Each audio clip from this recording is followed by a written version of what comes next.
السلام علیکم ورحمت الله وبرکاته. عنایت الله ریحان یم. تاسو ته د ریحان کمپیوټر اکاډمۍ ته ښه راغلاست وایم. نننۍ موضوع مو د کمپیوټر په باره کې معلومات ترلاسه کول دي چې کمپیوټر به له صفر نه شروع کوو. چې کمپیوټر څه ته وایي، کمپیوټر کومې ګټې لري، کمپیوټر کومې ځانګړتیاوې لري او داسې نور مهم موضوعات. لومړی، کمپیوټر څه ته وایي؟ کمپیوټر د کمپیوټ یوناني کلمې څخه اخیستل شوی ده چې معنا یې محاسبه کول دي. کوم چې زموږ څخه ډیټا د انپوټ په توګه اخلي، پر هغه باندې پروسس اجرا کوي او بیرته د آوټپوټ په توګه موږ تاسو ته ریزلټ راکوي. او یا هم په بل اصطلاح، کمپیوټر یو الکترونیک ډیوایس یا هم یو برېښنایز ماشین دی کوم چې ریاضیکي عملیات ترسره کوي او پروګرام منونکی ماشین دی. او بل موضوع د کمپیوټر ګټې. د کمپیوټر ګټې وایو او بیا هر یو په ترتیب سره تشریح کوو. د کمپیوټر ګټې عبارت دي له سپید، اکیورسي، سټوریج کیپیبلیټي، ډیلیجنس، ورسټیلیټي، ریلیبلیټي او په پای کې اټومیشن. د کمپیوټر له ګټو څخه لومړۍ ګټه چې کمپیوټر لري هغه سپید یا سرعت او یا هم تیزوالی دی. کمپیوټر یو ډیر تیز یا چټک ماشین دی. دا ماشین د دې وړتیا لري ترڅو په یو غټ مقدار ډیټا یا معلومات باندې په ډیر لږ وخت کې محاسبه وکړي. کمپیوټر د خپل تیزوالي له امله په میلیونونو محاسبات په څو ثانیو کې ترسره کوي، په داسې حال کې چې انسان د دې قسمه عمل د ترسره کولو لپاره زیات وخت ته اړتیا لري. په دې معنا چې کمپیوټر هغه کارونه چې موږ او تاسې په ساعتونو نشي کولی شي په څو ثانیو کې ترسره کړي. او دوهمه ګټه اکیورسي یعنی دقت. د دې ترڅنګ چې کمپیوټر ډیر لوړ سرعت لري، ډیر زیات دقت هم لري. هر قسم محاسبات 100% له غلطیو څخه پاک ترسره کوي، په دې صورت کې چې ورکړل شوی ډیټا یا معلومات درست یا صحیح وي.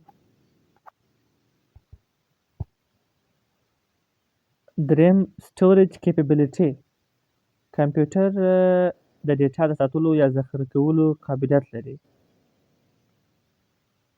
کمپیوټر له انسان څخه زیات د ذخیره کولو قابلیت لري. کمپیوټر دا وړتیا لري ترڅو زیات شمیر معلومات له ځان سره ذخیره کړي یا وساتي.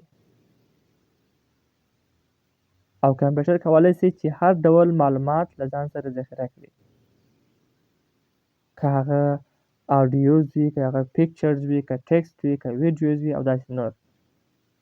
یعنی کمپیوټر سټوریج کیپیبلیټي په دې باندې کوم ریستریکشن نشته چې دی فقط یا ویډیو ذخیره کړي، آډیو نشي ذخیره کولی، یا مثلا ټکسټ ذخیره کړي، ویډیو نشي ذخیره کولی. دی هر قسم ډیټا چې وي هغه دی ذخیره کولی شي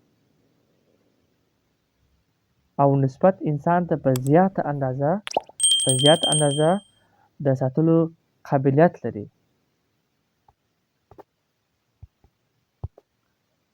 څلورم، ډیلیجنس. ډیلیجنس په دې معنی یعنی زیارکشه. کمپیوټر هیڅ ډول ستړیا نه لري او همدارنګه کمپیوټر کولی شي یو کار په جاري ډول ترسره کړي بغیر له کومې غلطي او ستړیا څخه. او همدارنګه کمپیوټر کولی شي یو کار په بیا ځلې یا یو کار په تکراري ډول په پوره دقت او سرعت سره ترسره کړي. پنځم، ورسټیلیټي یا هم د بدلیدلو قابلیت.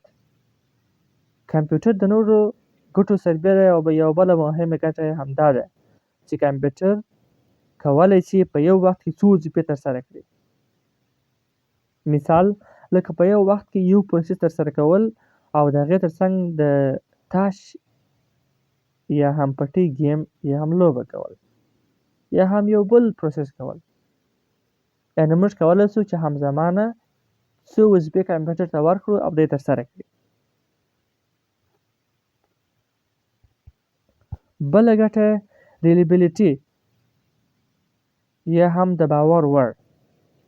کمپیوټر یو د باور وړ ماشین دی او په دې ماشین کې عصري یا اوسني برېښنایي وسایل یا پرزې زیات ژوند یا د خرابېدلو وخت یې زیات دی.